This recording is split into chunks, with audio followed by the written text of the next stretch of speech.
is Vaishnavi K, currently an undergrad student in medicine and surgery from Rajiv Gandhi University of Health Sciences, Bangalore. I would firstly like to thank the 81 Foundation and the UNESCO Delhi for giving me this opportunity to talk about it. The topic of today's talk is water pollution and how the world is approaching it. So you may ask why this topic, right? It's a topic that is very close to my heart. I was inspired by an employee at India Hikes who's like a zero waste enthusiast and a vegan. She inspired me to take a step forward in the journey of sustainability and to do more research about this. Coming to the topic, everything we do always comes back to us is what I believe. So I'll be talking about two projects that the government from all across the world have come up with, and how they're implementing and how it can be bettered. So the first project being the Western Corridor Recycled Water Project. Just a little insight about this project. It is the world's third largest recycled water scheme, with the government spending about $2.5 billion, which was completed in the year 2008. The main goal of this project was to fight drought in Queensland by reducing the dependency on sources vulnerable to climate change, and to make purified recycled water available to power stations, industries and agriculture in the form of for indirect potable reuse. So this project has many other aims too. It being to connect areas, dams, reservoirs and other storage systems to allow water access to the locals. The water that was passed through was mainly desalinated and purified.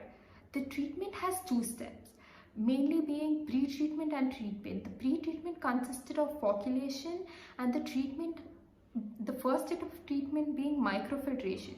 The water was made to pass through a hollow fibrous membrane with the pore size being very minute. This is to exclude particles, microbes and certain viruses. Then it was subjected to reverse osmosis. This to remove dissolved water salts and organic compounds and the remaining viruses. So then it was subjected to high UV rays and hydrogen peroxide. The water at this stage has low alkalinity and is soft. To further disinfect it, it was subjected to lime and CO2. To increase the alkalinity, chlorine was added. And the water was made to pass through dams for the locals to have access to it. The only drawback of this project was the water can only be recycled if the water in the dams reduces by 40%, right? If you look at it, it is disadvantages and advantages. The advantage being it can save power and resources and ensure the water that is recycled is not being wasted. The disadvantage is, if you look at it from another point of view, only some amount of water is being recycled and the others is being discarded.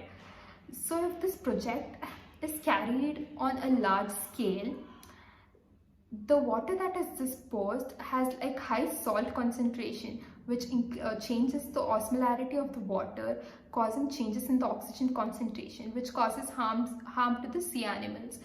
So the waste brine that is discarded from the desalination plant is rich in chemicals. So this again can be harmful at higher concentration. So coming to this project, it was decommissioned on 31st March 2015 after sufficient rainfall. So let's talk about the second project, that is Namami Gange project. So this was approved as a flagship project. The government spent about 20,000 crores. The objects of this project being abatement of pollution, conservation and rejuvenation of the river Gange. So let's talk about approach it through a story, right? Let's assume there's a girl called Malika. She depends on the Gange river for water. She does farming. So the buffaloes had to be bathed. So she takes them there for them to bathe before going to the farm. So when you multiply this practice by 1,000 and add many other forms of human, animal and industrial waste, the water pollution becomes really significant. So the achievement of this project is it has created many sewage treatment capacities, it has created riverfront development, reverse surface cleaning, biodiversity conservation, afforestation, industrial effluent monitoring, and construction of sanitation. So every coin has two sides. So coming to this project, the global climate change is reducing the size of glaciers, lowering the water volume flowing downstream.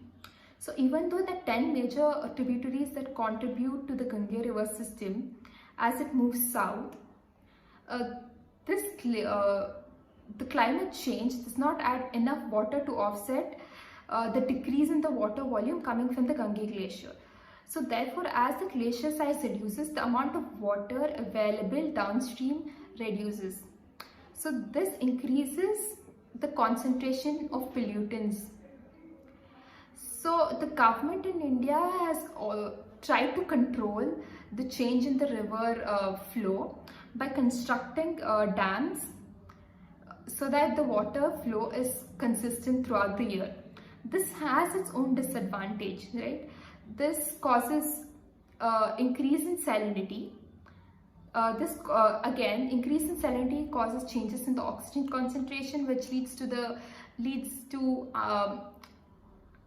danger. Like it causes danger to the aquatic system there. So it also causes political problems. It being there will be like less amount of water that is supplied to Bangladesh. So are these projects creating enough change? Do we think we can do better? Like humans are gifted with the ability to think, discover and innovate. So what I think is that we are currently focusing on how we can fix the water pollution after causing harm. So how about we think not causing water pollution in the first place? So that's it. Thank you.